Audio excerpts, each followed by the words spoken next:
Hello, everybody. Welcome to episode 3 of the Girly Nerd Podcast. I am back again with my good friend Darin from Nostalgia Cast and Back to Bluey. Is that what it's called? Yeah, that's right.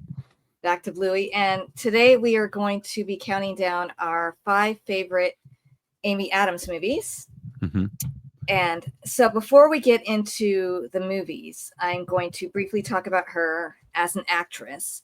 Now, she's been one of my favorite actresses since the early 2000s, since the first thing I ever saw her in, which was Catch Me If You Can. And she's been very, very successful since then. Very prolific, all sorts of movies. She's been nominated for 6 Oscars. She's never won, sadly. Though she should have 8 nominations, in my opinion. And when I get to those movies, or you get to those movies, we can bring those up. Okay. But she has won other awards. So I looked these up. She's won 2 Critics' Choice Awards for Junebug and for American Hustle. Mm-hmm. And she's won 2 Golden Globe Awards for, what was it, Bigeyes and American Hustle. So it's not like she's never won anything, but that elusive Oscar, she's one of those nominated performers, which happens a lot. Yeah. But hopefully she'll get her term one day. But she's a wonderful actress, and every time I see her interviewed, she just seems like a sweet person too, and just a lovely woman. So, what are your thoughts on her? I believe she's one of your favorites as well. Yeah, it's weird looking at her filmography. It was like I adore every one of her performances, even though I don't know if I enjoy like her movies as hugely as like Tom Hanks, say. Mm-hmm. Maybe because Amy's only been involved in the process since, like you said, the 2000s, where Tom Hanks probably has a good 12, 20 years on her. Yeah, from when she first started showing up. But like, she's very, very committed. Like even when she's playing like someone with braces, like a little girl type in Catch Me If You Can, she still makes an impression. There's a part where Hanratty tries to use her as bait to capture bait to capture Leonardo DiCaprio's character. And then there's just a shot of her waiting outside where he's watching her, and then sees that, something's not right. And so just that sadness on her face, she's able to get that across even in her earliest roles. And then watching her really big, the movie that made her a star, I would say, that came after Catch Me If You Can. I watched it again last night, and she has a part that makes me cry. And so it's like, she's a very real, honest actress, and in real life she's very sincere, and she's a good mom, and she's just very upfront about things. And so and I think she's kind of been a slump now, because like with what Woman in the Window and with Dear Evan Hansen, it's just been a bit of a slump, which everybody goes through. But she's very committed, and she can play anything. She can even be in something like the Muppets and just fit the tone of the Muppets. I remember having an argument with my brother-in-law who's like, it's so cheesy though. And I'm like, well, or the acting is so cheesy. I'm like, well, it's Muppets. Like, what are you supposed to do? All the acting's always cheesy. Yeah, it's like she does great. Like everything, she obviously sang in Enchanted, and then she has a song in the Muppets where it's very silly. Like she's kind of playing with the notes, but that totally suits the movie that she's in. And I think that's a big positive for actresses and actors, being able to just give your all in the movies that you star in. So do you have a few honorable mentions? I do. Like, again, looking at the list, I really think she's great in stuff like Doubt or The Master or Charlie Wilson's War or just Big Eyes. Like she's very, or Nocturnal Animals. She's very, very good in those. But I don't know. Like when I put my list together, I'm like, well, I don't know if I'm going to watch Nocturnal Animals like ever again. Like it's fine. You know what I mean? But it's like, I don't know. I just didn't enjoy it as much. Same thing with The Master. I know that it's a masterwork, P.T. Anderson masterwork, and it's very heavy, and it's very, again, Christopher Nolan loves the movie because it's very cinematic. They shot on 70 millimeter, and it's great. It's a great movie to look at, but it's like 2.5 hours of like a subject and characters that I don't care about. You know what I mean? So, but she's still very good. She can stand toe to toe with Philip Seymour Hoffman and Meryl Streep, in movies and give it her all. So those would be my honorable mentions, really. Doubt is very good acting. I actually turned off Nocturnal Animals. I'm like, I can't watch any more of this. Yeah. It just wasn't for me. And I haven't seen The Master, but it doesn't look like my cup of tea. I mean, even when an actor I love is in something, the number one thing is, what is this movie about? Yeah. So if it's not something that's really going to appeal to me, as much as I love the person and maybe can appreciate the acting, I probably won't check it out unless it's like required for something specific. Right. So I have 3 honorable mentions. The first one is Big Eyes, which I recently rewatched, and I just thought that movie was so engrossing, and she does such a good job. She's very, very understated in that movie, but that works perfectly for the character because she's so meek and can't stand up for herself. And I love, so Christoph Waltz is just so good at playing these like evil, psychotic characters. And he's like that in this movie. And I had seen it before, but I didn't remember it very well. So there was just a smidge of sympathy for him because of his failure.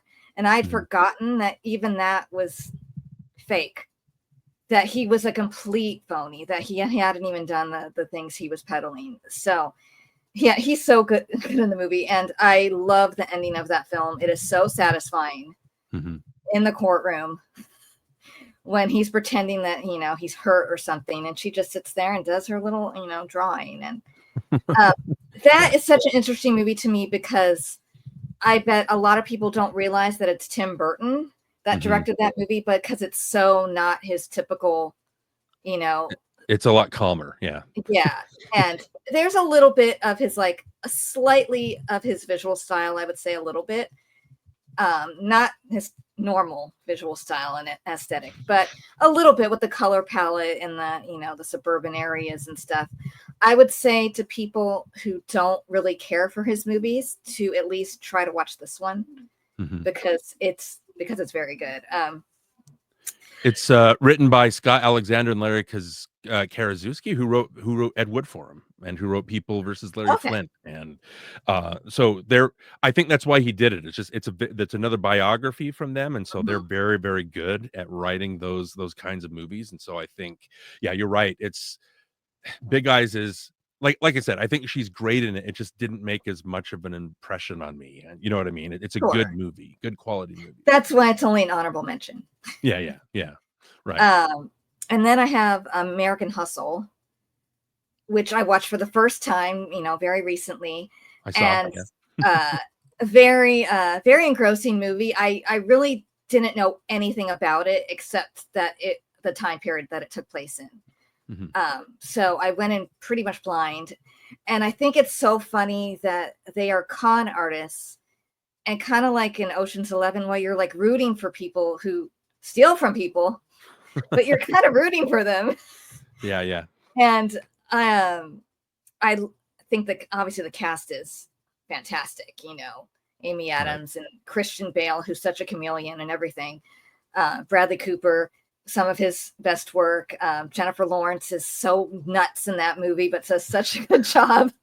Yeah. And I love Amy's character, how much she stands up for herself and how strong she is. And Jeremy Renner's character, I felt such sympathy for him because he's doing shady stuff, technically, but he has such good intentions of helping the city and helping people out that I felt I'm like, oh, this sucks, that he has to end up going to prison. But very engrossing movie, and I loved how everyone looked. I loved the costumes. I loved the hair. I loved all that. Yeah, American Hustle. I believe when we did our Tom Hanks episode, we talked about Amy Adams for a little bit, and I was like, I don't know if I can watch that movie. Number one, because I have a crush. Like in my household, it's well known that Amy Adams is my crush, right? So again, she's very, like I said, she's very smart, she's very intuitive, she's very sincere, but she's also gorgeous and funny, and it's all the things that, like, oh, you're gonna adore her, right? But American Hustle, I kind of put it off because I don't want to. I don't want to be the guy, Marianne, that's just watching because the way that the actresses are dressed. Like if I don't enjoy the movie, Sure. I'm gonna find something to enjoy. This is gonna make me sound terrible, but I just don't want. It's kind of like Ella Enchanted. I'm sorry, it was not really my cup of tea. And after a while watching that with my wife, I realized I'm just staring at Anne Hathaway. As I'm sitting here with my wife, I'm just the only thing I'm getting enjoyment in. Oh wow, Anne Hathaway is really, really pretty, really attractive. And there was a part in when I was watching, I was like, I can't watch it because of this. You know what I mean? I can't. I don't want to be ogling somebody because that doesn't feel like, especially sitting with, Sure. you know, like it's not enjoyable for me. So I had to walk out. I was like, I can't. I'm sorry. I'm gonna go do something else. It's not really my. I get it. It's fine. But you know, the other thing too is but I'm the David O. Russell thing. I know that a lot of people like there's the woke stuff and the like the toxic stuff and the Me Too movement and all that. And I think nowadays when you watch movies, it's hard because now you're finding out that a bunch of your favorite people are scuzz buckets and not very worthwhile people, right? But there's the whole thing about separating the art from the artist. I like Three Kings. I think David O. Russell is a good director, but from what I understand, he's just very abusive and he's not a good person to work with. Amy Adams said that he made her cry every day on set. And so, oh dear, the thing with that is, I haven't heard any of this. Yeah, it's just kind of like I think the rule is that you can enjoy somebody, I guess, up until the point where you find out that they're not a very good person, and then you kind of have to step back and go, okay, I can enjoy what I saw before because I don't have that association with you, but now that I do. And so just with American, I'm just as a bit of a spoiler, I already have another David O. Russell film on my list, and so I was like, well, I don't want to have two of those on so I'm just conflicted about that whole movie, so I didn't get a chance to watch it. I watched one of the movies on my list again instead. So I don't know if that makes me a bad podcast guest, but no. I do also want to mention, because I forget these movies because she's such a supporting character, but I love Amy Adams as Amelia Earhart in Night at the Museum. That's my third one. That's my third honorable mention. Good. Yeah. So we'll talk about it a little bit more then. But I also like Talladega Nights. It's funny because she after Junebug, she was in a movie, like she kind of stepped down and played, it was a step down, right? She played Will Ferrell's love interest. And I remember her being really funny, but I didn't know who she was at the time I watched. Like it didn't register that was her. But like just thinking about like, oh, she really put her all even into that. I laugh a lot during Talladega Nights. I think it's really, really funny, but it's not one that I'm going to put on my top 5 list. So I did want to mention those two as well. I just kind of brushed off her work in Doubt, which she really shouldn't. She's very good in that stuff, and The Master, and all of those things. She's very good, like I said. Well, I've only seen the first 2, but the Night at the Museum movies are just the kind of fun family movies I really enjoy because they're wholesome. There's a little bit of history in there. Great actors. They're very funny and just cute movies. And of the 2, I like number 2 the best. And my favorite thing about the movie is Amy Adams. I love her as Amelia Earhart. She's just adorable and has that, go get 'em gumption. She just plays it so perfectly. And I love her in that movie. And she just embodies that so well. And when I heard, this is kind of a side note, but when I heard that she was going to be Lois Lane, this is what I pictured. Just toned down. This is the kind of temperament I pictured, because in my mind, Lois Lane is someone like that, because I grew up watching Lois and Clark. Like that was my Superman. And that's how Lois Lane is in Lois and Clark. She's got so much gumption and fire, but she's very sweet and caring. So it was very disappointing when, sorry to people who like that movie, Man of Steel is not on my list. I do not care for it. I get so mad because I think she was so wasted in a part that she could have done so well in if the material had been written differently. And same for Henry Cavill, who I think is wonderful. I mean, it's a wonderful person to cast as Superman. He's a great actor. He very obviously he looks the part, but he was given just lousy material in my opinion. So it's just such a shame. But Night at the Museum, such a cute movie. Okay. Well, do we want to talk? I know it's your number 3. Do we want to wait until we go back to talk about it a little bit more? Or do you want to talk about it right now? We can go ahead and talk about it now. Okay, well, let's do that. It ties in funny with the Man of Steel thing because I think as Amelia Earhart, she's playing the version of Amelia Earhart, right? She's playing the version that comes alive that everybody goes to the museum to see, not the Mhm. real person. She's got a very Katharine Hepburn type accent, Yeah. and she's very like, "Well, let's see, let's go out." And so she's very fun and and I think she leans into the caricature part stuff, and she just has such a it, that and Enchanted were the two movies where I'm like, "Who is this woman?" Because I'm like, she's taking these parts that are normally vanilla for these kinds of movies, but she's giving them such personality and she's giving them such life that, yeah, she's my favorite. She livens that movie up. Yeah, it's got Robin Williams and Hank Azaria in it, and I think Rami Malek is in it somewhere. Maybe can't remember if that's the first or the second one. I kind of jumbled them up, but like she Yeah. is literally, because Ben Stiller again is not the greatest, most charismatic actor. I think he's funny and he's fine, but she blows Mhm. him off the screen whenever they're Yeah. together. They have good chemistry, but I think that's just because it's Amy Adams. Like you're gonna have Yes. good chemistry with her no matter what. But I think that's interesting because as Lois Lane, she's also the problem with Man of Steel in those movies is they're not characters, they're not real people. They're playing like archetypes or statements where they don't feel real. They feel like they're just there to make a point, right? And number Yeah. one, it surprised me to realize today that Amy Adams is not a natural redhead. I think she's blonde when she first started, but then she dyed her Mm. head red, and dyed her hair red, and so I think it suits her very, very well. But Lois Lane is famously not a redhead; she's a dark brunette, and so it's just, first of all, it seemed weird that they didn't make her alter her appearance to play Lois Lane, but Mhm. also the way that I don't know, she doesn't, again, she keeps saying I'm the Pulitzer Prize winning author, that kind of thing. She doesn't, and then she's kind of relegated to the background. I know that people make fun of like Gal Gadot in the second Wonder Woman, where she's just pining for the love of her life and she doesn't really have much personality. And then the same people go ahead and praise Amy Adams in the Zack Snyder Justice League. And I'm like, that's what she does. She's depressed and she's pining for the love of her. Like, how can you pick on one actress for one thing and then leave another actress alone? It's obviously because you hate one actress or you Yeah. love the director so much that you kind of hype that up. But I just think it's interesting that I don't think that there's a lot of material to play in Night at the Museum, Battle of the Smithsonian. I think that she just is so good that she gives that such personality, and Mhm. it's just weird that she couldn't do the same thing with Lois Lane in any of those movies. I think she's not terrible in them, but those are her worst performances because she doesn't make an impression. You can't do that. You can't cast Amy Adams and not let her make an impression. You know what I mean? And so that's where I think they Yeah. fall short. It's not her fault. Yeah. I don't think it's her fault at all. It's just what's written for her. Even the best actors in the world can't make bad material good. I mean, maybe you Yeah. can make it a little bit better, but Mhm.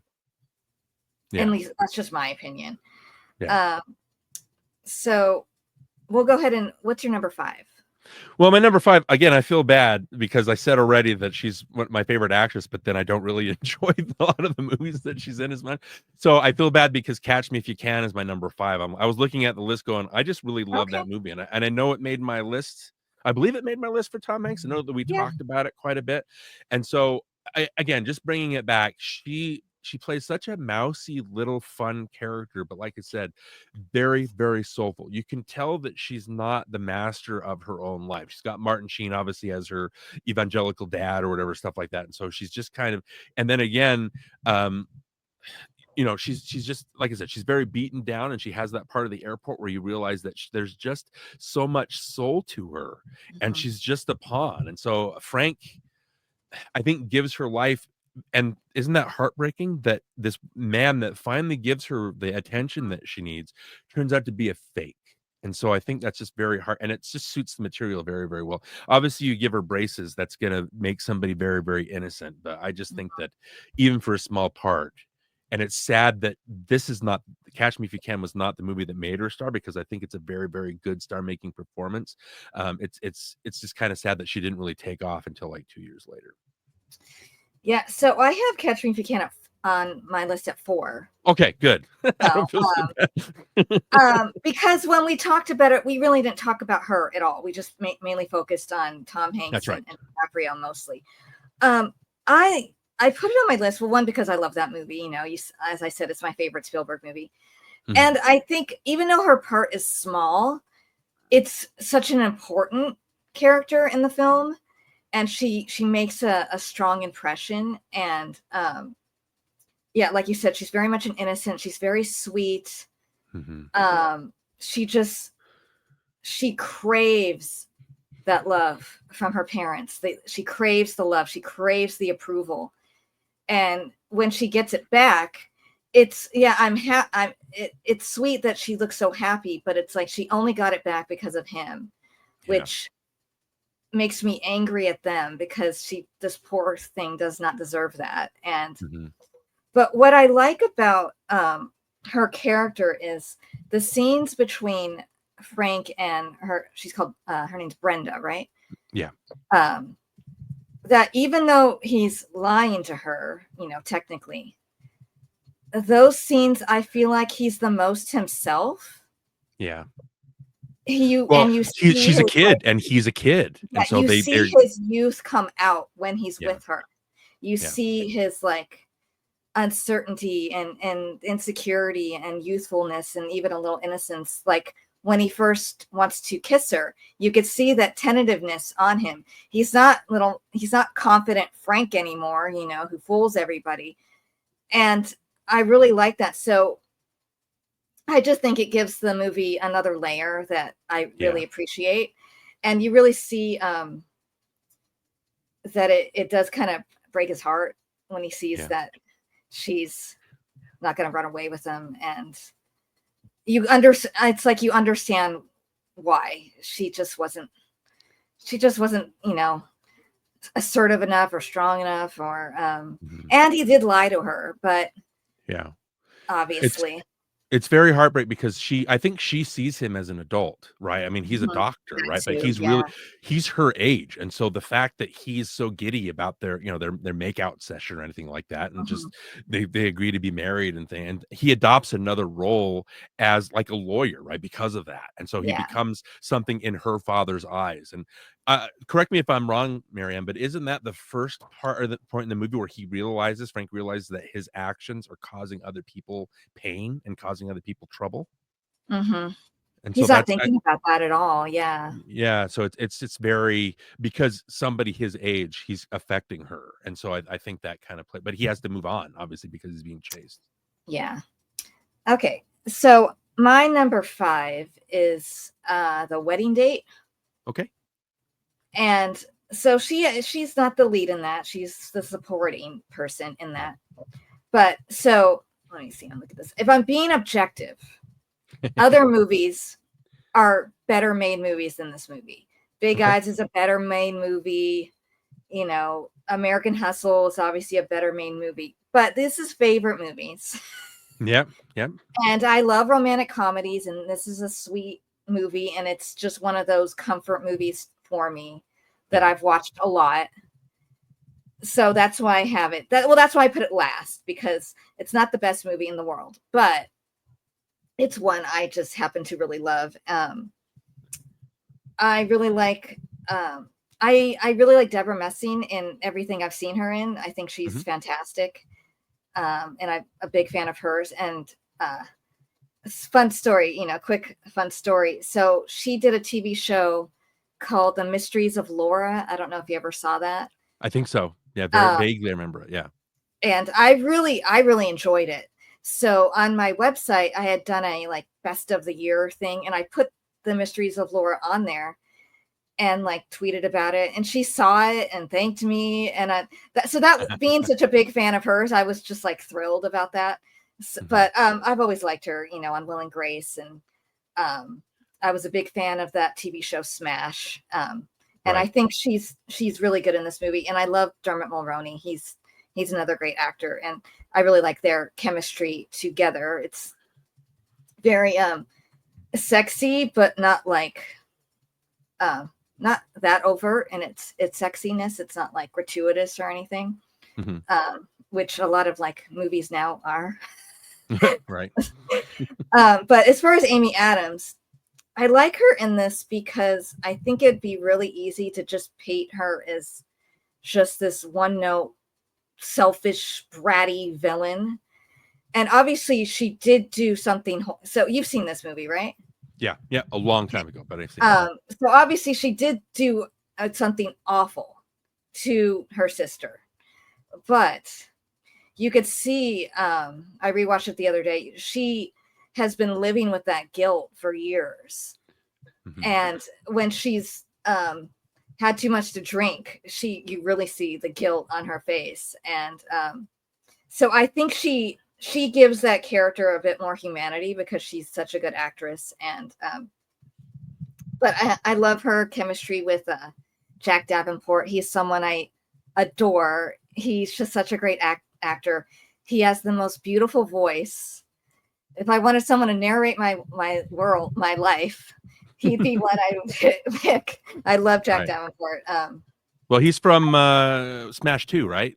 And Pirates of the Caribbean. That's funny. Yeah. I know it's funny that they're in both things. I like that it goes a little darker than the typical romantic comedy, but not like so much that you can't come back from it.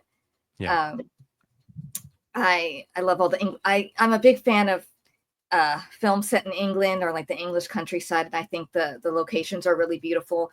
I looked it up. It was filmed in Surrey and a place called Sheer, which they filmed a lot of The Holiday there.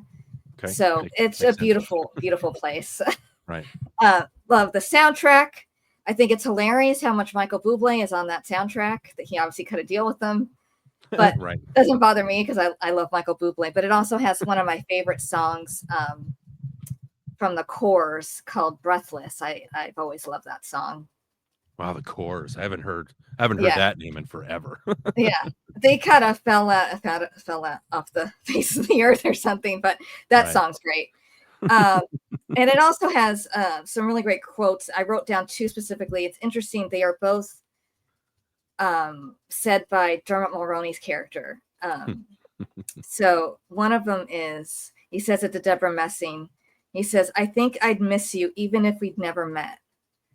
And I'm like, gosh, that's a beautiful romantic line. And the other one, he says it to Jack Davenport's character, who had just found out what Amy had done and was obviously very upset. And he says, "The hardest thing is loving someone and having the courage to let them love you back." I'm like, well, that's very poignant. Yeah. I part of me wonders if that was in just the screenwriter came up with that, or this is based on a book. I don't know if that's in the book. Okay. But whoever wrote it, that's terrific. I think that's a beautiful, beautiful line. Mm-hmm. So do you have any thoughts on this movie? It's funny because when looking at it from I'm like, oh, Amy Adams is it. I guess she didn't really make an impression the first time I saw it, because the thing with Deborah Messing and Dermot Mulroney is I think they're, again, the argument these days is there's not enough romantic comedies, where in the 90s they were a dime a dozen, right? I think Deborah Messing and Dermot Mulroney are the type of actors that could lead a like constant romantic comedies. They have very good chemistry. They're very pretty to look at. They're very agreeable on the eyes, like as actors. And so they've got good like Dermot Mulroney has good chemistry with everybody, right? Deborah Messing obviously so it's just, that's what I remember about the movie. Like I don't remember specifics about the movie. Like you reminded me of the plot. I'm like, oh yeah, it does go a lot darker, but looking at it, I was like, oh, I didn't have any bad feelings about that. I know that sometimes we look at a list and go, ooh, that movie, I don't remember it, but I just know it gives me the heebie-jeebies, right? I just remember watching The Wedding Date thinking, yeah, that was, Marianne, romantic comedies are so predictable these days, and you can practically predict where they're going. So I think a lot of the pluses of romantic comedies for a while now is just the chemistry between the actors. If you buy the chemistry, you'll buy everything else. It's not just because it's predictable doesn't make it a bad movie. It's just like if it's kind of like when you're listening to a song, like if the music isn't good enough, you start drifting towards the lyrics. And if the lyrics aren't very good, then you're like, oh, the song just isn't very good. So it's the same thing with romantic. I can give you a list of romantic comedies that I thought I didn't enjoy because I didn't think that the actors had chemistry, or I don't like the actors as performers. But I think that Mulroney and Messing are very good. And yeah, I think Amy Adams, like her complaint, like when she first started, was she kept getting cast as the bitch, right? Like they kept casting her as that, which is funny because that's not who she is. Like everybody that works with her loves her, right? And so that's not who she. So it's very funny that she has obviously what she does to the fiance, but it's like Yeah, again, it's like it's nice that she can play these darker roles. It's just funny that like that's the role that people kept giving her. That's where she thought that Yeah. was most deserving of. So I wouldn't call her character that though. okay, Because her character is sweet. She's just spoiled and kind of right, used to getting her way. right, yeah, And what she did, so she slept with her sister's boyfriend, but she yeah, wasn't with Jack Davenport when she did that. So she didn't mhm, cheat on her right, boyfriend or anything. She just betrayed her sister essentially. right. Um, and yeah, I wouldn't really call her, bitchy or anything in the movie. Just spoiled and sometimes thoughtless Yeah. and whatnot. But you could see that she does, deep down, she loves her sister. She Mhm. just isn't always thinking of her. Well, I think too, it's her giving. I don't know if maybe it was written that way, but it's Amy Adams just giving that character some life, right? Yes. It's you said that she keeps getting typecast. She's been cast as somebody named Amy quite a bit, so she's. It seems like she's playing herself, but like, yeah, that role would have been maybe the stereotypical kind of. Nobody. That's the villain of the piece or the villainous character of the piece. But I Uh-huh. think, like you said, it's just she's spoiled. It just feels more natural. She's not so much a caricature. Yeah. So what was your number 4? My number 4 is the David O. Russell. It's the fighter, and Okay. it's like I said, I've enjoyed David O. Russell's movies before, but I don't know if I'd call him like a traditional filmmaker. Like he's very quirky, he's very idiosyncratic, and I think the fighter is his most crowd pleasing regular movie, normal movie, because it follows all the main points, follows everything that the boxing movie usually does or the sports movie Mhm. usually does, right? There's nothing hugely the characters go through their own arcs and you can tell where the arcs where they're going and stuff like that. I know that it's based on a real story um with the brothers Mickey Ward and Dickie Eklund, but the what makes the fighter great is the acting. I think is off the charts fantastic, and also there's just such a good eclectic group there, right? You got the sisters, you got obviously you've got Mark Wahlberg, you got Christian Bale, you've got, then you've also got Amy Adams playing maybe her first tough girl role. Where I know I said that she gets typecast as the bitch, but she's very like I love her first scene in the bar, right, where she's like being hit on by all these people. Then it kind of takes her aback that Mickey kind of stands up for her when somebody kind of denigrates her, but she's still a tough broad. You know what I mean? She still stands up for herself. There's a scene where Mickey introduces her to her mom and to his mom and her sisters, and there's so much tension in that scene, and it just feels so real. It feels like they actually hate each other in that scene, and they're just going at it. And again, she doesn't take any crap like her Charlene. She doesn't take like she's not intimidated by the sister. She's not intimidated by the mom, even though Melissa Lea puts in a very, very good, strong performance. You know what I mean? But it's like she stands up for herself and she's not afraid.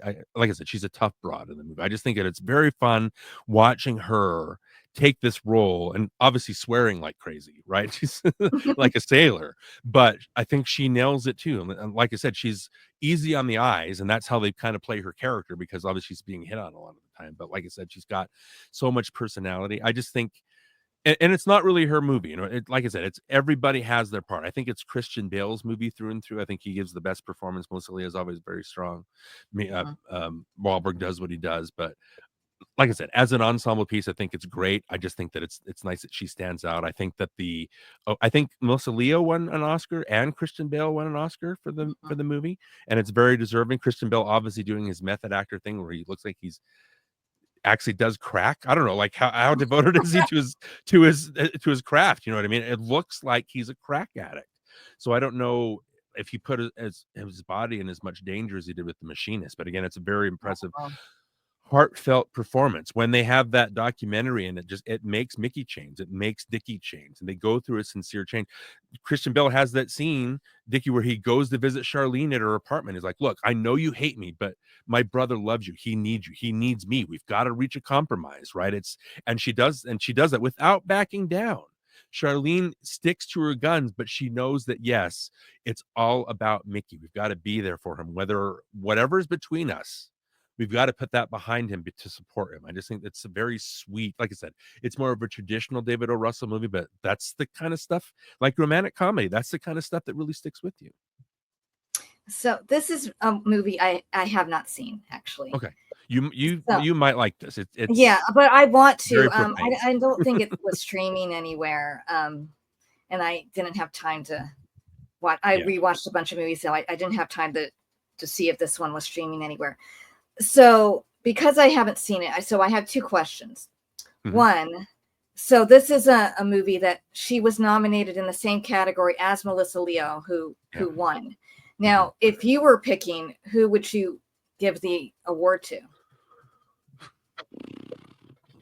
I think we talked about this before. Oscars are a very shaky kind of personal thing. I think they're both very, very strong, but I'd probably give it to Amy because she's in the movie a little bit more.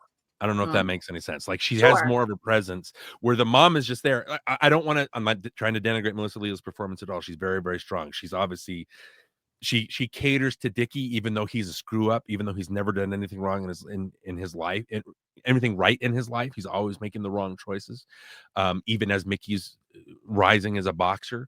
But Charlene is the character that has, like, she's got more of a showy role, I think, and she's got more going on. There's a part where she, spoilers for you, obviously, but she gets in a fist fight with the sisters, and I'm like, oh, she can really handle herself, right? It's so, like I said, all the performances are great. I just think I would give the edge to Amy because she's in the movie a little bit more, and she makes a stronger impression because of the amount of time that she's in the movie, I think.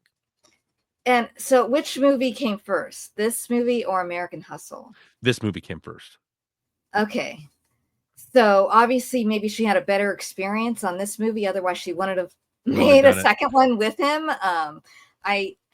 You have to wonder why he was so much harsher the second time around. I obviously I don't know, but I think sometimes when you're a director like that and you have power, you're just able to hoard it over people. I know, actually, maybe I don't know, but I believe that Amy Adams has talked about how Christian Bale was very protective of her on the set of American Hustle. Oh, that's nice. And wouldn't let him get away with stuff. And she hasn't, I don't think she started a movie with him after that, but Christian Bale has. So that's one of those things where people look at it going, oh, Christian Bale, you're a terrible person because you keep starring in this guy's movies. But I can't speak for any of that. And again, the director's not going to treat him badly, but maybe Christian Bale told Amy Adams, you don't have to come back. And they starred in Vice together, which was not a David O. Russell movie. So they're still very good friends and still very good acting partners. But well, that's nice to hear. I don't think Christian Bale is a terrible person. No. He's building a village for orphans. I believe he made in the movie. Oh my gosh. He's actually putting, I think, $20 million into making a town, a place where orphans can live and have a place to kind of. So he's literally doing what Bruce Wayne did. Yes, he's literally Bruce Wayne. So I don't. Oh my gosh! Wow. Yeah, I could go on about Christian Bale. There's a bunch of stories with him. He's just, I adore Christian Bale as an actor, but he's an amazing actor. Like I said, a chameleon. He completely disappears into roles. Right. And I've seen there's quite a few movies with him I have not seen that I really want to. And The Fighter is definitely one of them.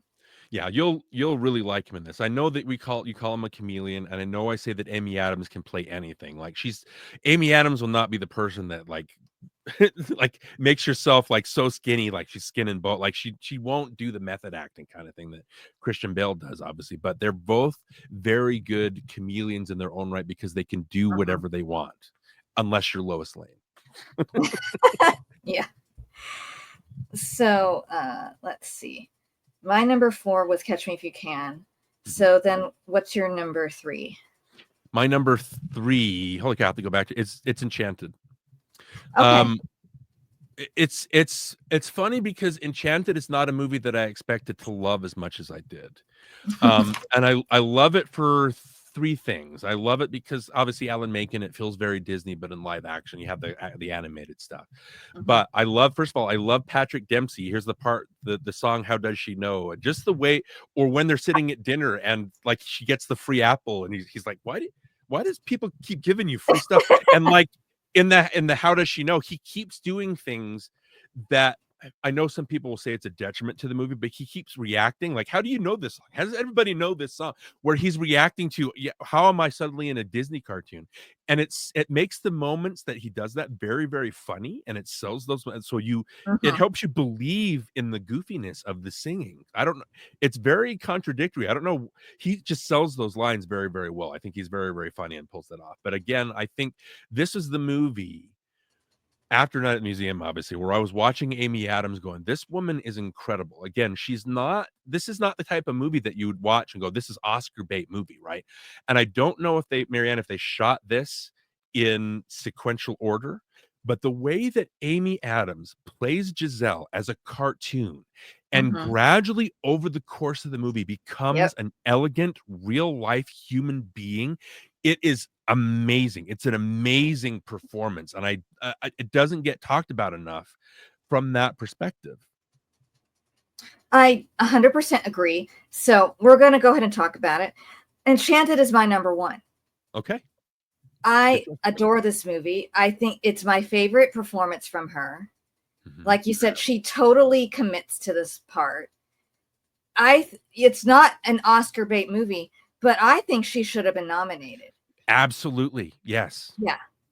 So this is one of the movies where I thought she wasn't nominated, but damn well she should have been. Yeah. Because it's like, it's not a typical kind of role, but you 100% believe it. And she's so sweet and warm and genuine and just brings everyone out of their shell. I love that the movie is about these cynical, jaded people, and just her demeanor and loveliness and sweetness and belief in wonderful things makes everyone open up. And like you said, I love how like the magic of Andalasia just with her presence, it just is there. Like within That's How You Know, how everyone magically just knows the song and they're all dancing with her. And the doves come and she's like, take these flowers to Nancy. And he's like, what are you, crazy? They're birds. They don't know where she lives. But they do. They bring the flowers to her. And that's just so cute. This is it's one of my favorite Disney movies. Yeah. Like I said, it's my favorite movie with her. I love that Disney they're making fun of themselves. Right. But in a playful way. They're not mocking themselves. They're not going, oh, aren't we stupid? Like Shrek does or something. Right. So they acknowledge some of the silliness, but they still uphold the ideals that their films embody. And so that's one of the things I like about it. I love that all the things that Giselle believes in are things people want to believe in, even if they don't want to admit it. They want to believe in these sorts of things, but they can't because of, temperament, circumstance. They've just been, beaten down too many times. But, deep down, they want to believe and have this sort of a feeling about, love and, happily ever after and that sort of thing. But I really love the music in this movie. I think it's some of Alan Menken and Stephen Schwartz's best work, but I think it's very, very underrated. I don't think people talk about it enough. Even just Alan Menken's score. If you put on the soundtrack and just listen to the score, it's beautiful. All the cues, it's beautiful music. It's alive. Yeah. Yeah. And I love all the songs. I wrote that. That's How You Know. I said it's one of the most joyous things I've ever seen in a film. But I love the So Close number in the ballroom when it's a singer named John McLaughlin is singing the song. Yeah. And he's one of my favorite singers. This movie introduced me to him, and he became one of my favorite singers. And I've seen him in concert a few times, and he's a wonderful person. And I got to meet him, and lovely, lovely man. So is that him also playing himself in the movie as he's actually in the movie, or does he just sing the song? I don't know. I don't know if he's himself. I don't know if he has like a credit. I didn't look at the credits if it says it's his name. Right. But so I like the part you brought up about her performance and whether it was filmed in chronological order, because there are two things in this movie that I think are so brilliant that showcase her growth from like this cartoony like princess into a fully developed like human. And so one thing is the music, how it starts off her singing, and as it progresses, the music leaves her voice. So first she's singing with Edward, and then she's singing by herself, and then she's singing with a whole group, and then she's not singing at all. Yeah. And then the other thing is the costumes progressively get more like realistic and less princessy. You know, she starts out. So shout out to, her name's Mona May, is the costume designer. Wow. You know, she's in that huge gown, that humongous skirt and everything. It's so ridiculous. She can't even walk through the door. Beautiful, but obviously not like anything someone would actually wear or human wouldn't wear. But then she has the one made out of the curtains. It's still very princessy, but you know, a slimmer silhouette. And then she has one, I don't know where she made it out of the carpet. I don't know. It's like this floral thing with like the little sleeves, and she wears it on her date. And what I'm wearing is sort of like inspired by that dress. Pretty. And then the last one is something she goes out and buys with, you know, the little girl, Morgan. And yeah, I just think that's such a brilliant visual showcase of the progression of her character. And in her performance, I love how at the beginning, and when she's singing the Happy Working song, she does this thing with her hands where she's like lifting up her pinkies. Uh-huh. And as the movie goes on, you know, she stops doing that. That's just brilliant. And obviously everyone in this movie is so good. I love Patrick Dempsey. He has kind of the thankless role, but he plays it so well. And, you know, he has to play the one who doesn't get to be all showy and everything. But he's wonderful. He's a wonderful actor. And I love James Marsden in this movie. He is such a gem and so funny. He makes me laugh so much. I'm glad he gets to sing. I wish he got to sing a little bit more, but and he's game for it. Yeah. Yeah. And Susan Sarandon and Timothy Spall are really good too as the villains. And I like Timothy Spall, basically, that he becomes a good person at the end. He realizes his worth, right? He realizes that he's worth something. Yeah. I love all the homages to the Disney films and the Easter eggs. I think those were very cute and clever. And I like the include that. So that includes the casting. I wrote them down. That includes the casting of Jodie Benson, who's Ariel, Paige O'Hara, who's Belle, Judy Kuhn, who's the singing voice of Pocahontas. And then they also had some of the Mary Poppins chimney sweeps in the That's How You Know sequence. Just little things like that I really appreciate, because, you know, they went to a lot of trouble to like honor their past films. Not that I've seen Wish, but probably better than that movie does. I haven't heard very good things about that film, which is why I haven't watched it yet. I'll talk about that in a second. Okay. But the last thing I want to say is this is one of my favorite movies because I just love the message of it, because it's such a positive, lovely message about becoming who you truly are, and knowing your worth, and about being positive even when it's difficult. And so the last song of the movie it's another thing where the song is completely off screen this time. So the music really has this wonderful progression. But I wrote down a specific verse of that song. It's called Ever, Ever After. And it's Carrie Underwood is singing the song. So it says, start a new fashion, wear your heart on your sleeve, Sometimes you reach what's real by making believe.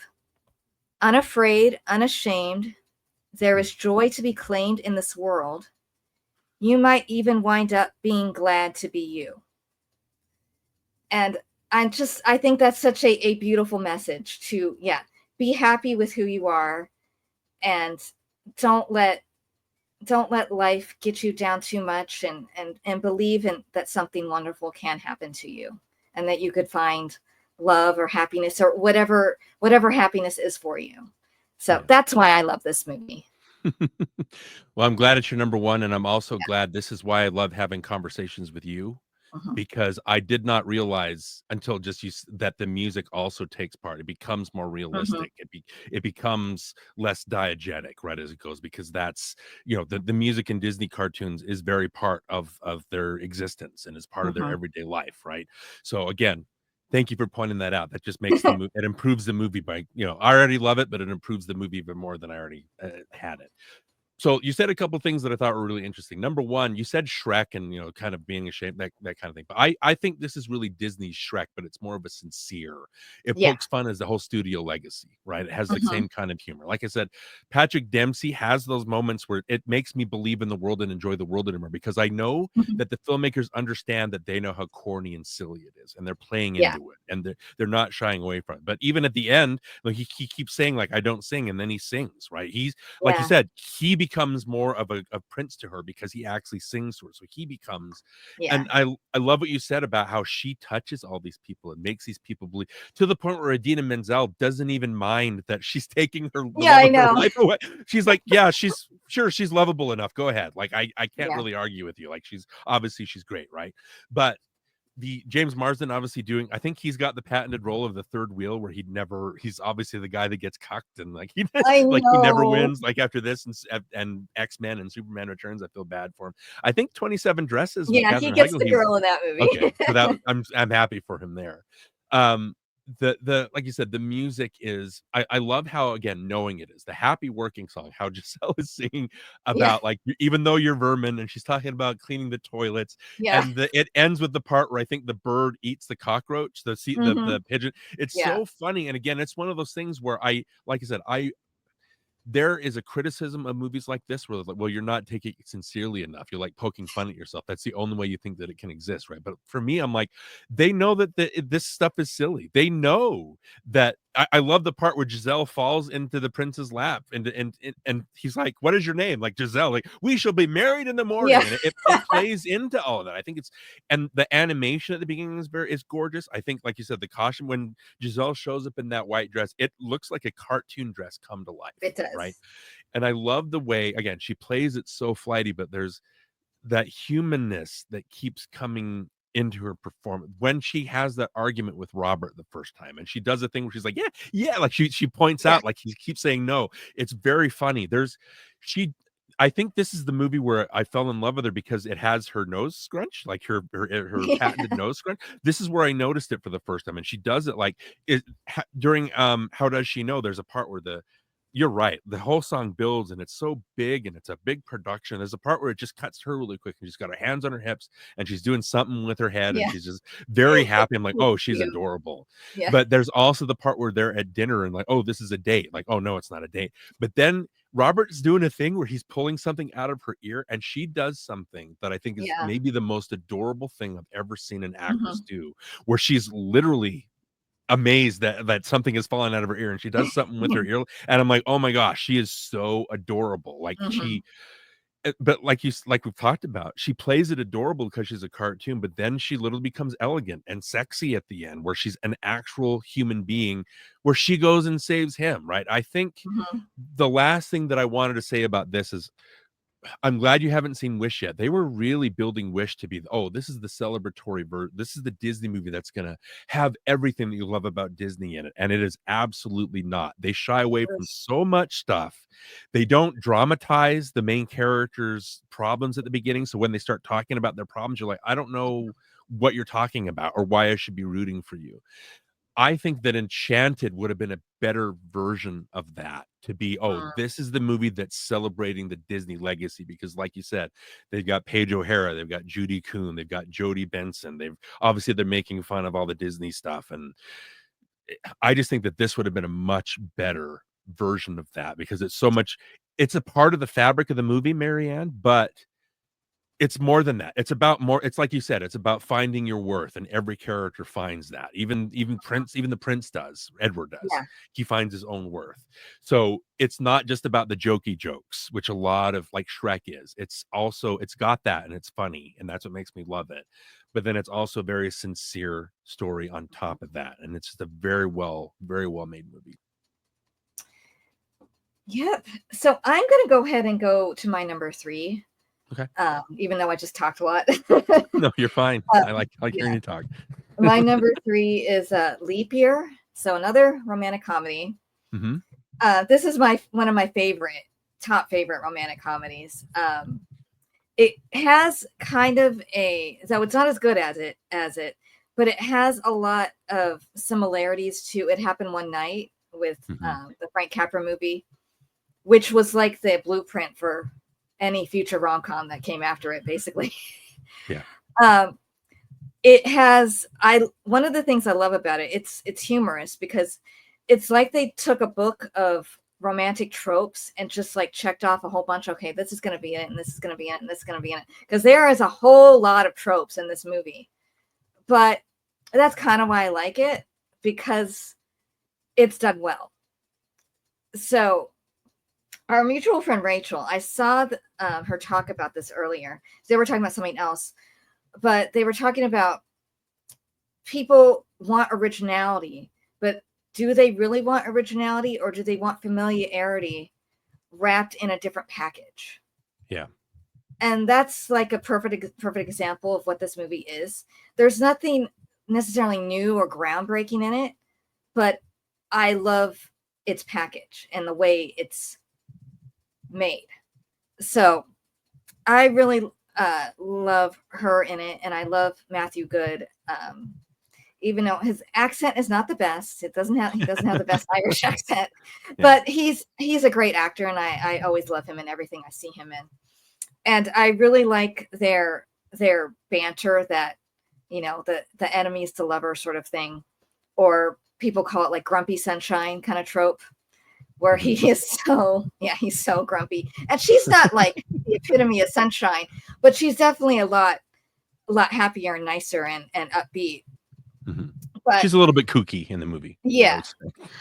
So one of the things I like about this movie is, as things get worse and worse and worse for them, they soften. So she's less uptight, and he's less mean and nasty. And she even says, she's like, this is just an act. You're like a lion with a thorn in its paw. You're really not this mean, grumpy person. You just have been hurt, which is the truth. And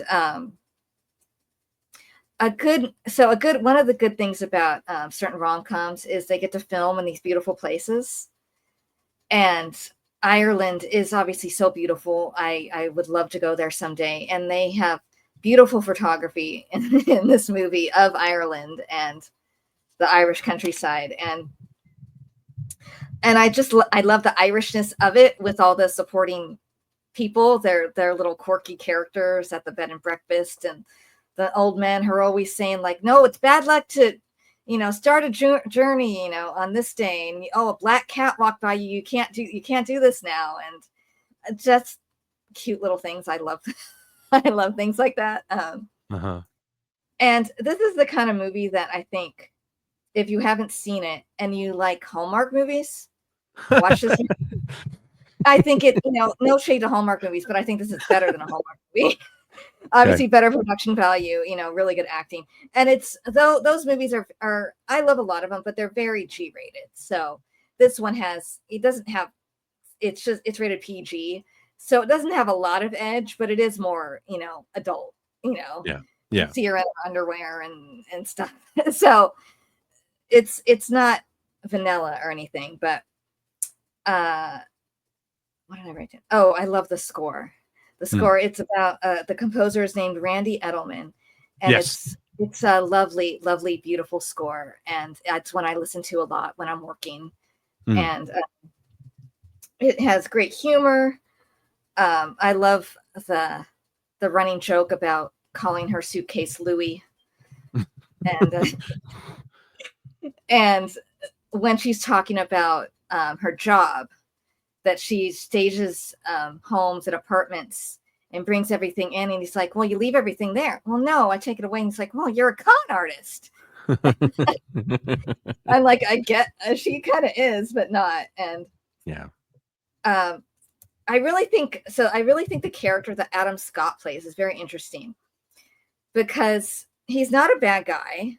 You know, he's a doctor. He's perfectly nice, but he's not what she needs. Ultimately, he's not what she wants because of how he views marriage. He only proposes to her because he almost felt forced to get an apartment. It's very transactional. It's not out of some deep love for her, wanting to, you know, commit to her on a significant level. It's so we can move into this fancy apartment. And when she finds that out, it's just like, that's so sad, because that's not what a true marriage should not be that way. It should not be like, oh, well, you know, what the hell, I think is what he says. And that's not what it should be. It should be with the intent that I'm going to be with this person forever, and I love them more than anything. And I love that question that they bring up about, if your home is on fire, what are you going to grab? And so when she pulls that fire alarm and you see what everything he's grabbing computers and electronics and, you know, all things that can be replaced. You know, it's very kind of sterile, the things he grabs, and nothing sentimental or important or anything when you think about it. So I love that moment, because that was her, basically, it was her awakening into, like, this relationship just isn't gonna be what I need or want. And I love how it's, in the end, it's so unabashedly romantic at the end of the movie, and very, very sweet and sweeping, and has that camera work and music and score. But so I wrote down one moment. My favorite moment in the movie is when they've both fallen asleep on a bench, and she's like laying down on top of him, and she wakes up and goes into like a store to buy coffee, and he's still asleep. So, and then he wakes up, and he's like, he thinks she left on a bus, and she comes out, and she's from a distance, she can see him from behind, like kicking the ground, and like she could see the upset and disappointment on his body language, and that look on her face, that realization that he obviously cares about her. I just love that moment, because like I said in the Tom Hanks video, a great actor can tell you exactly what they're feeling just by their expression. And that's, in that moment, that's just great acting. Yeah. So yeah, I love this movie. I don't know if it's one you like, but well, I think first of all, a lot of people these days, they think acting means you have to spell out what you're feeling, right? It's not so much movies are a visual medium, and I think people forget about I always say that dialogue is a crux you fall back on, because you can't get things across visually. It's a visual medium, and if you know, dialogue is easier because you don't have to think as much, but there's just something about seeing something play out versus somebody just stating what's already happening, what's going to happen, right? I don't have any. This is another one of those movies, and you're mentioning the plot and stuff, and I'm remembering a lot of it, but it's another one of those movies where I don't remember it specifically. All I know, like, specifics of it, but I remember that I liked it. I didn't mind it. It was one of those movies, oh, okay, that was fine. Like, that wasn't a terrible romantic comedy. Yeah. Obviously, you can look at it from Amy Adams. Maybe she just didn't have anything else on her plate, and she was offered this role. Oh, I get to go to Ireland. I want to see Ireland. Yeah. Well, might as well make a movie there, right? I like that you pointed out that it could be seen as a Hallmark movie. I think that any romantic comedy can be seen as a Hallmark movie. I had a conversation like you mentioned with Rachel just recently about how that's what we're forced to do. Romantic comedies are not in theaters anymore, so now we have to. She wouldn't be reviewing Hallmark movies for her Hallmarkies podcast if they were making more romantic comedies putting out in theaters, and that's where they're getting relegated to. And I know that. I think I told her too, a Hallmark movie is like a romance novel. When somebody reads a romance novel, it doesn't really matter what it's about. It doesn't really matter who the characters are. They want to see, the fans of those books will want to see archetypes. They want to see certain plot points hit. They want the familiarity of it. And that, again, is why when I say, Marianne, that romantic comedies are predictable, I don't mean that as a negative. I just mean that that's what they are. You watch those. And there are movies like My Best Friend's Wedding where you're like, oh, that didn't turn out like I thought it would. Right. And those stand out. But on the whole, you just want to watch, you don't want to watch a horror movie to be moved or thought. You want to go to a horror movie to be scared, right? And so if a movie, it doesn't scare you, then it doesn't work. You want to see a romantic comedy because it's romantic. I think you mentioned Tom Hanks. It's not a 1-1 comparison, but their characters in this, Anna and Declan, are like the Tom Hanks Meg Ryan characters in You've Got Mail, right? Where they realize, I don't have to be this person. Tom Hanks is, Joe Fox is like, I don't have to be a jerk. I don't have to be an a-hole. I can be friendly and good with people, right? I can be charming. And Kathleen is like, oh, I don't have to be working in a bookstore my whole life. I can actually go and make my own life. I don't have to do what my mother wanted me to do, right? Or what she did. And so I think the whole point of these romantic comedies is at the end, the characters realize that they're better people because of the people that they're with, right? And I think that Leap Year is a good example. It doesn't break any barriers. It's not groundbreaking in any way. And I think having it in Ireland is great because it gives you something to look at while all these romantic comedy tropes are playing out. But I think it hits the points that it needs to hit. And Amy Adams, again, she's not a slouch. She's not sleepwalking through it. It's just a role that doesn't require her to do doubt levels of acting. So it's an enjoyable movie. And that's okay, Yeah, nothing wrong with that. So I think these romantic comedies are some of the movies that I will revisit a lot because they're comforting and funny and sweet. So it's like, especially if you're feeling down or something, you just want to put on something that's going to make you feel good. So this is definitely a movie I've watched quite a lot. I own it on DVD. I remember I saw it in the movie theater and loved it. I like that you brought up the part about, she realizes she doesn't have to be doing this. So it's interesting. I think part of the reason she's with someone like Adam Scott is because he's very safe. He's very stable. Because she grew up with such an unstable father. John Lithgow plays her father, and he's only in, I think he's only in one scene, but she tells the story about, her father always having a get rich quick scheme and who always says, oh, it's going to work out. But she's like, but our Christmas presents were, on Christmas Day, all our things were repossessed or something like that. So she's going for someone who's not gonna, let her down, basically. And he wouldn't. He'd be very stable and secure and stuff. But I like that she discovers in the end that she could be with someone a little bit different, but still feel safe. With him. So that's a nice thing. So what is your number 3? Oh, my number 2. I think my number 3 was Janet. So number 2, I have Junebug. This is the movie that I watched again last night because I remember I've seen it a couple times over the it's been out for 20 years about.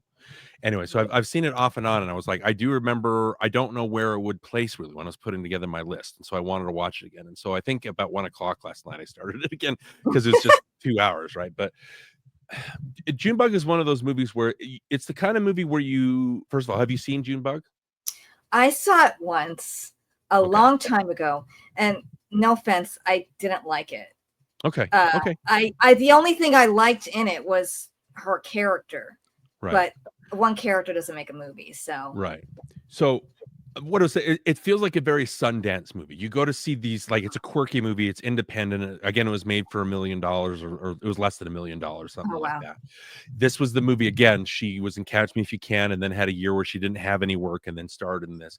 It's This is a movie where it works for me because it's a very slice of life. I know these people. I've had conversations with these people. I've been in in houses with these people, and they don't talk. It's all they're just living their lives, and it's just what they are. And there's no real reason to, like.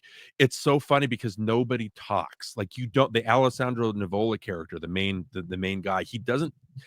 You get across that he loves his family from the way that he acts around them, even though he's trying to put up a front like, oh, I'm better than these people, kind of thing. Mhm. But he doesn't really talk. He doesn't really express himself. The only thing that he expresses at the end is like, I'm really glad to be away from this place. But we both know it's a lie, because the Embeth David's character realizes that, oh, I know that you love your family, and I see that you, because she sees him in their church, in their gathering where he sings a church hymn, right? And the mom is just completely moved by him. And so she sees that and he has a part where, again, spoilers for the movie, Ashley has a stillborn baby, and so he puts his family first. He gets mad at Madeline because she's off doing business, and he's like, I'm going to be here with my family. No, I'm not going to come pick you up, because I need to be. You made your choice, right? You could have been here, but you decided to go with your business, and I'm happy for you, but I'm going to stay with. And he stays with Ashley. He's very good with her, but nobody really talks a lot besides the Madeline character and Ashley. She talks Mhm. A so lot. much, and she's so innocent, and she, again, it's the version of Brenda from Catch Me If You Can, but just Mhm. as she's married to a guy that doesn't really, Ben McKenzie, his character, doesn't really seem to care about her, or kind of like treats her. He's not even in the hospital with her when she has that whole thing. It's the George character that's in the hospital with her and has more of a connection with her. But I just think that there's so many. It does the thing in here where it has a bunch of what Yasuzuru Ozu called pillow shots in his movies, which are very slice of life, where it would just cut to like a shot of a telephone pole, or a shot of a table in a kitchen, or a shot of a bed. And it keeps doing Mhm. that because you get that it's a very quiet movie except for Amy Adams, but it's giving you like, these places have character. You look at the decoration. A person sat in here, decorated this is what their life led them to do, right? And it's just it's very quiet. It has these moments that just resonate with me more and more every time I watch it, because life doesn't have to be talk talk talk. And Ashley, her character doesn't really fit in, but at first you feel like it's a performance, but I think she's just so she be Amy Adams becomes this character, and she's not happy, and you get that she's not happy. And there's a part, again, it's R-rated, like the George and the Madeline characters, they have sex every night. I mean, that's their connection. They met at a gallery exhibit, and then they filmed, and then they got married the next month, and they don't really she doesn't know stuff about him. She doesn't know that he's saying all this stuff. They just have sex like a connection. But there's a part where Madeline is off teaching Johnny like how to write a report or something like that for his class. And Ashley, sorry to be a little risque, but she pulls out a picture of Johnny, at like a high school picture of them together holding each other, and she masturbates to it. And you don't realize till later that it's because she loved who he was in high school. He showed so much attention to her in high Oh. school that's what she's romantically attached. That's why Mhm. she's doing that. It's they don't show anything, but you do understand that that's what she's doing. But it's very sad. You get that she's putting on a false front. She's not happy. Johnny's not giving her the attention. It's George that gives her all the attention, but he's gone. Yeah, the parents, the Celia Weston character, Peg, is welcoming her in. She's got her own room, but she's obviously putting up a front. And like, when I watched this last night, Marianne, it got me again. When you realize that she's lost the baby, Mhm. and she's talking with George, and she's herself. You can tell she's putting all her front. She's like, I'm just worried about Johnny. I'm scared about what this is going to do to him.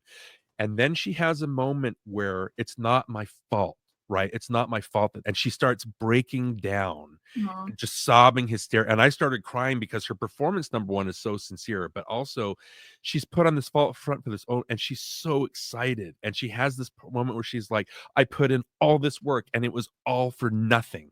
It was all a waste. And and my husband's not going to love me anymore. And I just started crying. I don't know if it was because it was 2:30 in the morning and I was tired, but Aw. just that moment, it was like, oh wow, this is so human. And it's one of those movies that, yeah, there's quirks and it's all silly and there's sex stuff, but then the character's humanity just seeps into the movie and just comes out. And again, I don't think George is romantically attracted to her, but he treats her as a sister, and she says, I love you, and I'm so glad that I'm part of this family. He makes her feel, she says, you make me feel better, and you don't even do anything. Like, you just make me feel comfortable, right? And I don't know, there's just so much life to this movie that every time I watch it, it means more and more to me. So I know I don't blame or hold anything against you for not liking it or anything, but maybe try watching it again and maybe it will work for you a little bit better. I just thought, Yeah. yeah, if a performance and a character can make me cry because of words that she says and just I believe, man, that's so heartbreaking. We have friends that have had miscarriages, and just and I'm sure you have too, but Yeah. the like I said, the effort you put in and the hope and all the things you look forward to, and it just ends. It's all for nothing. And the way that the movie ends with Johnny calling her up and saying, yeah, let's just try again. And she gets so excited because he's given her hope again. It's a very sweet, it's a very small, tiny movie. The dad character, they have a connection in the end because he's carving all these animals. And in the end, he gives Peg, Scott Wilson, the Eugene character, gives Peg this bird that he carved. And they're walking together and she's like, what's this? He's like, oh, it's a bird. But because he gave it to her, she stops and looks at it and keeps walking. I'm like, oh, that's a cool little moment between them. But it's so small. It's nothing that's huge and requires a giant music score. So I don't know. I think it's wonderful. It's a wonderful movie to me. Well, yeah, because I saw it so long ago, probably like when it came out. So that's a long time. So I didn't remember a lot of what you were saying. I remember her, and I remember obviously what happened to her baby, and things like that are hard for me to watch because it's so devastating. And I remember like hating everybody.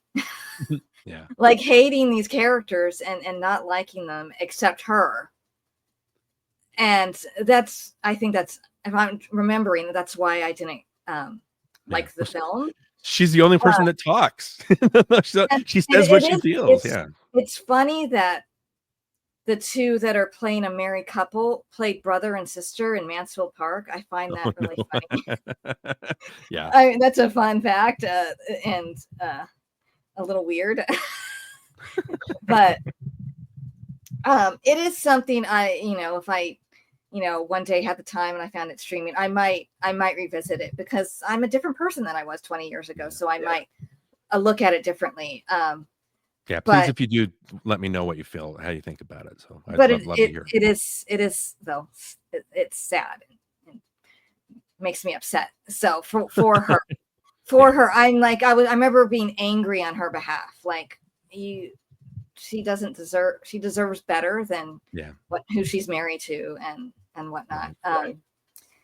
So the only one I have left is my number 2, and then I think you're number 1. So my number 2 is Miss Pettigrew Lives for a Day.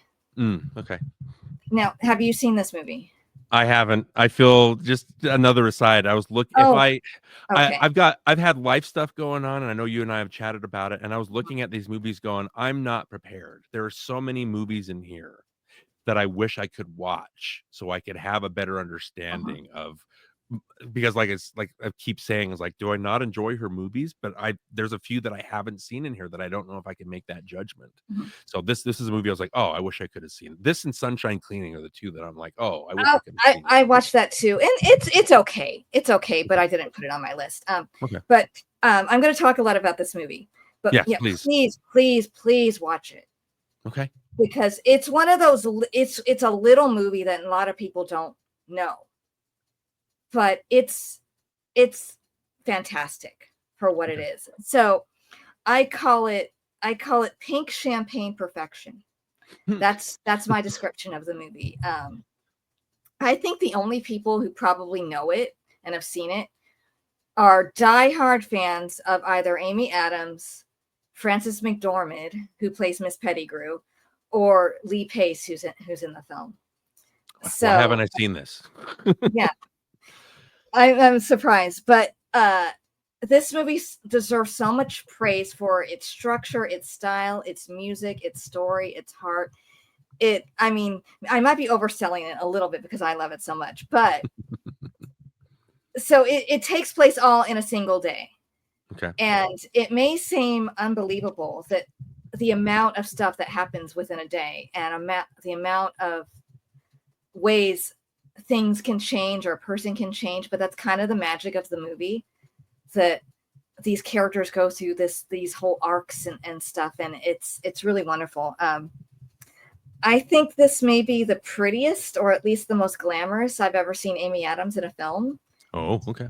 Yeah, she looks beautiful in this movie, and her costumes are wonderful. And so she has a cute little short curly haircut, and they put her in this little blue suit with a hat. So it takes place in the 30s, right before World War II. Okay. And then she's at the end of the film, she's in this beautiful gold gown that's just gorgeous. But her character is very it'd be kind of like The Wedding Date. It'd be easy for people to or for a character like this to be very one note, but because it's her, she makes her character very human. So she's very, very flighty and fast talking, and it has that kind of old-fashioned movie feel, kind of like, fast talking Katharine Hepburn sort of type. Okay. And she does it so well. So there's a funny line where she's talking to Miss Pettigrew, Frances McDormand, where she plays a character named Alicia, which ends up being a fake name. That's not her real name. She says, "I was in the movie Four's a Crowd," and she's like, "You were? What part you were?" "The crowd." So meaning she was just some little extra. She's probably not even on screen, but yeah. Her and Frances McDormand play off each other so beautifully. And I haven't seen a lot with Frances McDormand, a few movies, but I have to think this part is very, very different for her.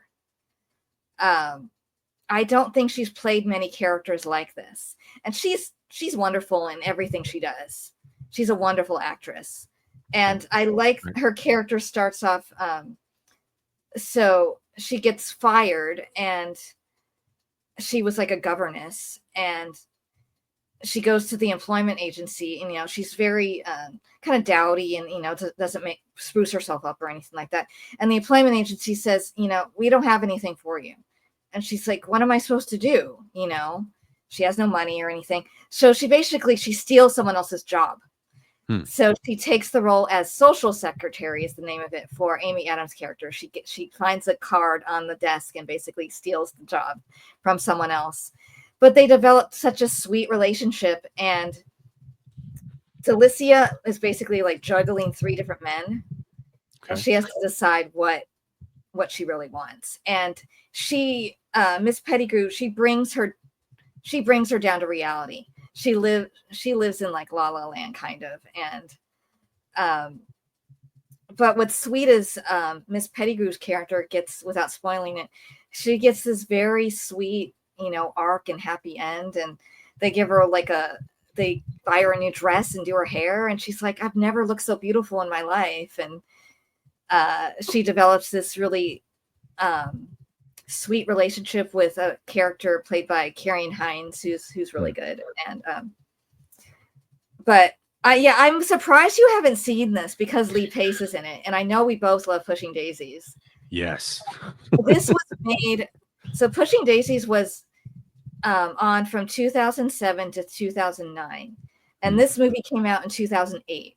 So it was right smack dab in the middle of his Pushing Daisies fame and notoriety. And I'm going to gush a little bit here, but he could not be more beautiful than he is in this movie. He's so handsome, and then his character is very, very charming, and he does an English accent. And what's funny is he does an English accent so convincingly in multiple movies, including this one, that there are two people I know who thought he was British, including one of my best friends who was from England. Wow. He fooled an actual British person into thinking that he is British. And I go, no, he's from Oklahoma or someplace like that. But his character is so great. He's very dashing, but he challenges her character. So his character is not rich and he's completely in love with her. And she's like, oh, but I want this job and I want money, you know. And he's like, but do you love these people? And he's like, you love me. And there's a scene where in her apartment where he so I saw this movie in the movie theater, and seeing his face on the big screen, it's like, oh, he's so handsome. What he lifts her up really quickly and puts her on the piano, and then is like staring lovingly into her eyes. And it's like when I saw that for the first time, I felt like my soul left my body for a second. So yeah, I'm totally gushing over his character, but it's not just about how he looks. He's wonderful in the film, and the two of them have a duet in the movie that they sing together. And so she sounds beautiful and he sounds great. He's playing the piano. And it's terrific. And so I want to give the director and the cinematographer praise. So the director, I'm not going to say his name right. He might be Indian. It's Bharat Naluri. I'm probably not pronouncing that right. And the cinematographer, his name's John DeBorman. And I can't remember his other movies that he's done, but I have heard of him. Okay. And the way this movie is filmed is beautiful. So a lot of scenes feel like they're shot like a play, with very specific staging and blocking and movements and the way the characters move. There's a scene when they're in her apartment, and it's like a long shot, and Delicia and Miss Pettigrew are on a staircase, and her the one who owns the apartment comes in. He's played by Mark Strong, and he's such a jerk, and he's borderline kind of like abusive with her. And they're on the staircase, and they walk down one by one in unison, and it's done to humor, but it's like that's just a little thing that is specifically done. It's not like arbitrary. So little things like that make the movie what it is and make the movie so good. But then there's also scenes that are very cinematic. So they have a cocktail party, and to show like the passage of time, the camera like spins in a circle, and you see everybody dancing, and then everybody disappears, and then the light gets dim and it starts to rain, and it's really lovely. And things like that I just think make the movie so good. And there's a scene, I think it might be a one shot in the nightclub, where they're panning through the tables and the orchestra, and I think it ends on Amy Adams entering the nightclub in her beautiful gown. It's almost like she stands at the top of the stairs and pauses for a second for everybody to look at her. And it's just terrific. And the last thing I want to point out is the score. The composer's name is Paul Englishby, and it's this very jazzy, upbeat swing kind of music, but then there's also like this dreamy kind of standard kind of music that kind of mimics some of the standards that they have in the movie. They have like Anything Goes and Dream by the Pied Pipers, and it's just lovely, and it gives the movie this beautiful kind of dreamy quality. Please watch this movie. This is one of the movies that I recommend the most because I just think it's so good. Yeah. And a lot of people have never heard of it, or they just have never watched it. Right. Well, I am ashamed. It's got Frances McDormand. I love her. I love Lee Pace, obviously. I love Amy Adams. And fine, gush about Lee Pace because I've gushed about Amy Adams, right? It's just one of those, and it's funny you mentioned John DeBorman because he did the cinematography for Ellen Enchanted. So that's come. Okay. But yeah, this sounds like something that was very much up my alley. I like the period pieces. I like, you said, oneer, that kind of the one shot, and so I'm into that stuff. It's one of those things, and again, I was saying that I just wasn't prepared because if I realized it was coming this fast, like it It's just okay. this night came, but I was like, well, I can, I wanted to watch a couple movies that I know that I really liked, and I know that we're gonna make my list. And I was like, well, I want to watch those again because I want to see if they're, Mhm. and Junebug and my number one did do that for me. But if I'd had another day or two, this is one, like I said, this is one where I was looking at going, oh, I really wish I had time to watch that, because I don't, I feel like a fraud, Marianne. I feel like that I don't have No, it's everything, okay. because there came a moment where I used to watch every movie ever made. Like, I think we told you during a Rocketeer episode that during the 90s, like, I watched Johnny and I watched every single movie that came out. And then there was just a point, and I can pinpoint it was 2012, where I just had enough. I was just disillusioned with movies. And so I just stopped. I just stopped watching movies. And so I didn't really get back into it until maybe 2017, 8. So there's a bunch of movies that I didn't have time to watch or go back and kind of view and get. I have so many things ingrained, but there are so many movies that like this one that I've missed out on. So yeah, I will definitely, this, like I said, this is already on my list, and everything you've been saying just makes it more kind of enticing. Okay, three things. One, I've been kind of the same way. I don't watch nearly as many movies as I used to. This is the era this movie came out. I watched a ton of movies, the 90s and the early 2000s. And a lot of it is just because there are fewer and fewer movies that look appealing to me. It's very sad, and it upsets me so much. It's very disheartening.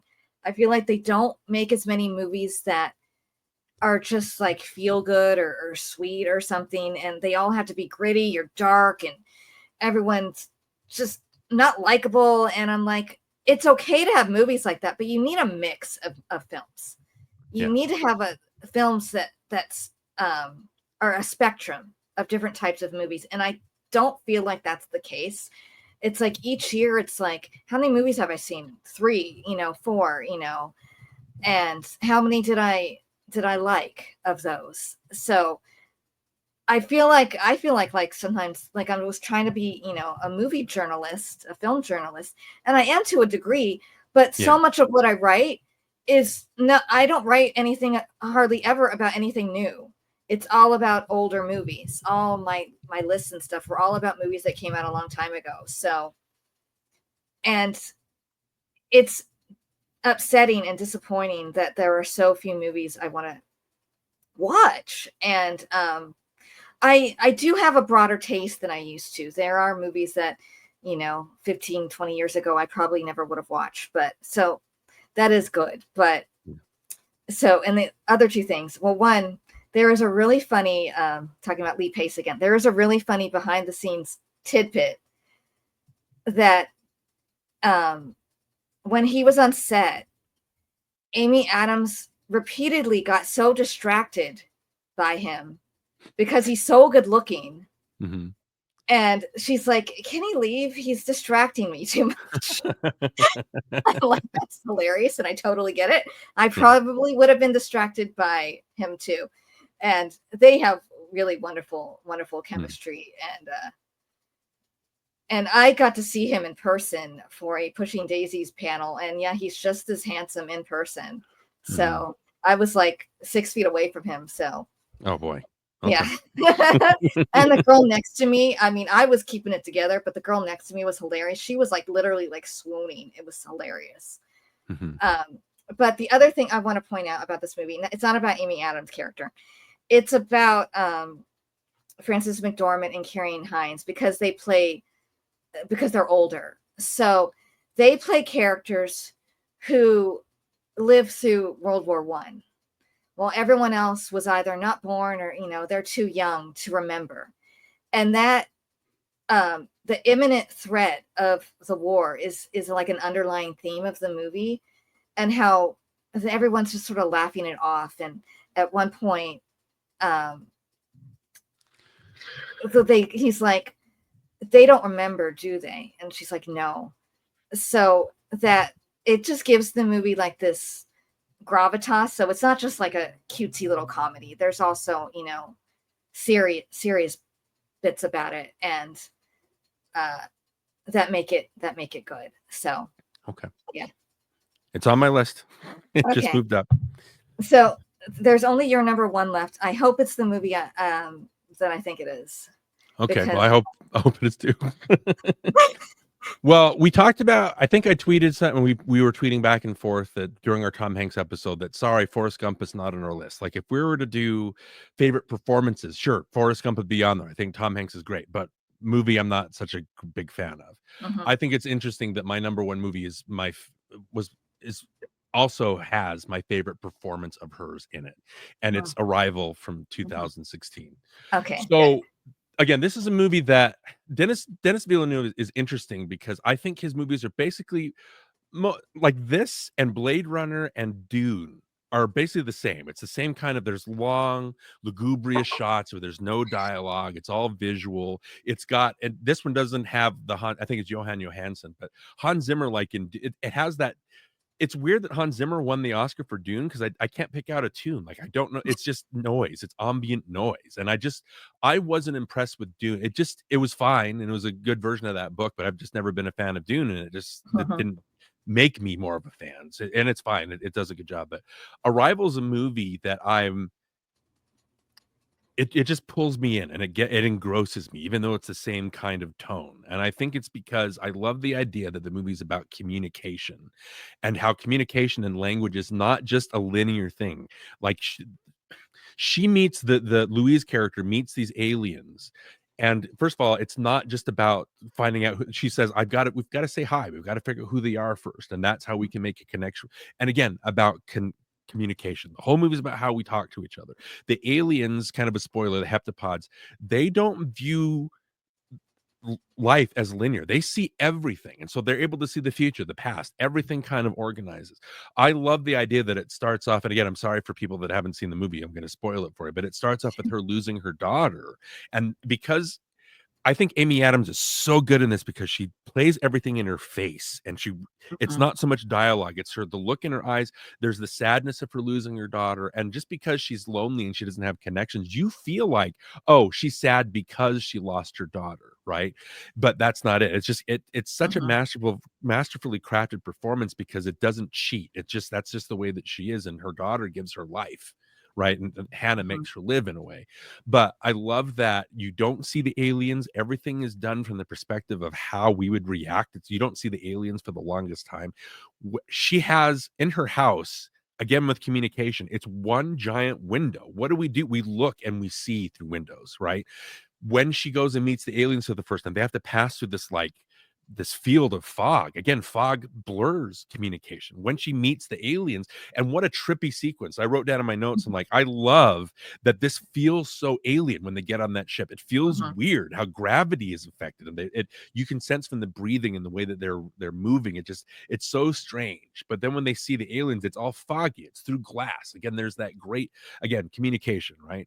But I love how it ties into every alien invasion story where you think they're out to kill everybody, and the aliens, the heptapods, have put their spaceships all over the planet, and it turns out they want humanity to work together, but because humans don't communicate the same with each other, the Koreans, China obviously sees it as an act of aggression, and so they decide to move, and that's what every alien invasion thing does. But because Louise is able to talk to the general and say, no, I can read the future. I've been affected with this. It's just all so beautifully done. I love that free will is another version of communication. She learns that, yeah, she can see time. It doesn't matter if she's going to lose her daughter, right? She's still going to choose to have her daughter, because there's that joy that she has in her life. She's still going to choose not to tell the Jeremy Renner character what's going on, because they're going to be happy. They're going to have happy moments. And so it's just, I just visually, it pulls me in. I think it's so sad at the end when you realize this is what's going to happen, and she's just going to make this. I love the revelation, how she's like, who is this child? And you as an audience member, you're like, oh my gosh, she hasn't had this yet, because she's seeing in the future. I don't know. I wanted, this is, again, Marianne, this is a movie I wanted to watch again, because I just love getting swept up in the feel of it and the story, that it's so visual and it's so moving. If you can, again, her first scene, she's trying to teach her students about Portuguese, how it's the most beautiful language, how it communicates better. It's all very well crafted. And my idea of, I don't know if you agree with this, but there's a difference between science fiction and space opera. Like science fiction is technically Star Wars, but it's not. That's space opera. It's laser beams and Sure. spaceships. Yeah. 2001 is science. When I think of science fiction, talking about Blade Runner, talking about 2001, I think it's a movie about ideas. It presents you these things, and then it says, how would you react in this situation? How would the characters react? Do you agree with how the characters react? And the movie is about that idea of communication. It's about language, it's about linear time, how you perceive things, how you perceive each other. It's so idea filled, and it dramatizes all those ideas so beautifully that it's just, I love this movie. I love this movie dearly. I'm very happy you have it on your list. Even though I didn't write it down. So I almost didn't rewatch it because I was running out of time, but I'm like, I should rewatch this just in case you had it on your list. And I'm so glad I did, because I remember I really enjoyed it. And my only criticism of the movie is, I think, like the first, I would say 45 minutes, maybe hour, is so slow. Right. That it's a little hard to get into. But once it reaches a certain point, I'm fully engrossed in the film, and it is phenomenal and so moving and beautifully made. And I love how quiet it is, and how quiet her performance is. Like you said, everything is on her face. And it's interesting that I don't even think do you even call it a twist, like, of what's going on? I guess, but I feel like it's obvious though what's going on. Like, if you have any kind of intelligence, it's like you can figure out fairly quickly what's happening. That like, oh, she hasn't had her daughter yet. She's seen visions of what's to come. And it made me think of when you were talking about watching reaction videos and how dumb some people are. And I'm like, I'm almost afraid to watch a reaction video to this movie, if anyone has done it, and see them not understand it, because it would just kind of bum me out. Because I feel like you should, if you have any kind of even just emotional intelligence, you should be able to figure out what's going on. And I think I'm sure it affects you being a parent. I'm not a parent, but I do have I have a niece and a nephew, and I love them like they're my children. And I've always been a very, very maternal person ever since I was young. So even if I don't have my own children, I deeply feel what this movie is about. And when I watched it, I'm really sniffling and crying, watching this. And I completely understand why, of course, she's going to still have her child, even with the sadness. And it made me sad, though, that Jeremy Renner's character couldn't feel the same way or couldn't understand it.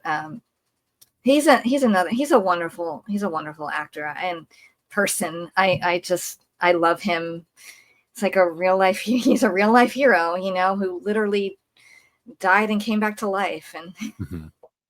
And and this is one of her best performances. And it's the other movie that I cannot believe she was not nominated for an Oscar. And a lot of people feel that way. They are like shocked that she wasn't. So I went and looked up that year. I go, okay, who was nominated? So that's the year that Emma Stone won for La La Land. And I don't know if Amy Adams would have won in her place, but she should have at least been nominated. There were movies I never heard of. Ruth Negga was nominated for something I never heard of. Meryl Streep was nominated for Florence Foster Jenkins, and I'm like, okay, does she have to be nominated for everything she ever makes?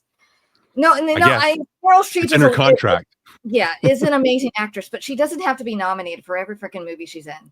No. And probably she's the one that should have been taken out. Yeah. and Amy Adams should be in there because her performance is so amazing. And so the director of this movie, I've only seen 2 of his films. I've only seen Arrival and Prisoners. Mm. So I haven't seen the Blade Runner movie. I never seen the original Blade Runner, so I can't watch the sequel. And I haven't seen the Dune movies. Don't have a strong desire to watch them. I saw a friend made me watch the original Dune from when it was made. And that movie was one of the worst things I ever saw. So I'm like, do I want to watch? I know, I'm sure the new one is better than that. It's respectable, at least. Yeah. Compared. But I'm not like looking at it going, oh my God, I need to see this movie. It just, I don't know. Even with all the wonderful people in it, I don't know how appealing it would be to me. I might give it a chance, but those movies are long and they're in the desert. And I'm like, would I like this movie? I just don't know. Maybe if I'm bored one day, I'll put it on, but I'm not going to run out and watch it. Well, it's not Villeneuve, but as, Blade Runner is one of my favorite movies, so I definitely recommend you check that out. I really want to watch the original Blade Runner and the sequel because I love Harrison Ford, and then I love Ryan Gosling. He's someone I want to see more movies from because he's one of my favorite actors. But as far as Arrival, it's just a beautiful, beautiful film. Such interesting sound design, and I love how I don't know how they made the sounds of the aliens. It kind of reminded me of like whales. Yeah. Yep. Perfect way to describe it. I don't know how they created them, but how it's about communication and how people don't know how to communicate a lot of the time, and their first instinct is something negative. Yes. Like they don't even think that it could possibly be anything else. And I really love that moment when Forrest Whitaker is asking her, something, and then she writes on the whiteboard, we have to figure this out. We have to write this question out. We have to figure out if they even understand what a question mark is, let alone if they understand the meanings of these words. And the part that she figures out what they are saying, that part, like, my brain can't comprehend that. I'm sure, I don't know how realistic that is, but I am not a linguist. I'm not someone who takes to other languages well. But I can buy it. I can believe that sort of thing. Because there are languages that were only symbols and stuff. So I don't think sorry, I lost my train of thought. Anyway, but the movie is good, and I think I like this one more than Prisoners. That even though what happens is heartbreaking to me, losing there's nothing more heartbreaking than a child dying. Prisoners was very, very good, but so much of that goes to such it gets so dark, it's dark. It's extreme. And I understand why, it's their children are missing, but it's tough to watch. So that's not a movie I probably would revisit that much. But I would watch Arrival again. And well, there's new things to I like I said, I wanted to watch this again because I was like, what new things can I learn? Those are the movies that are best. I love the sacrifice that's Abbott and Costello that are the aliens. I love that they can perceive time. They know that bomb is going to go off, and yet they still talk.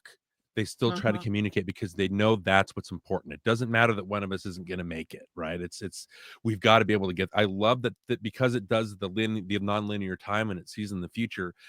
Meeting aliens is a huge thing. First contact is a huge thing. And I love how they just show the first contact, but they're also able to show it that this is how it's going to affect people in the future. There will be peace. right? There will be a way that we're all going to communicate. The heptapods are saying, we need you to work with us because we're going to need to work with you later, right? It's all about that circle. I love how we see things in a straight line, but the heptapods write things in circles and ovals, how nothing follows that. It's just very, very interesting. And again, Oh, that's interesting. I didn't even think about that. yeah, and the idea of, and what is it? It's they communicate using logograms, which are symbols that can stand for word in an entire sentence or a feeling, and so that's how they write.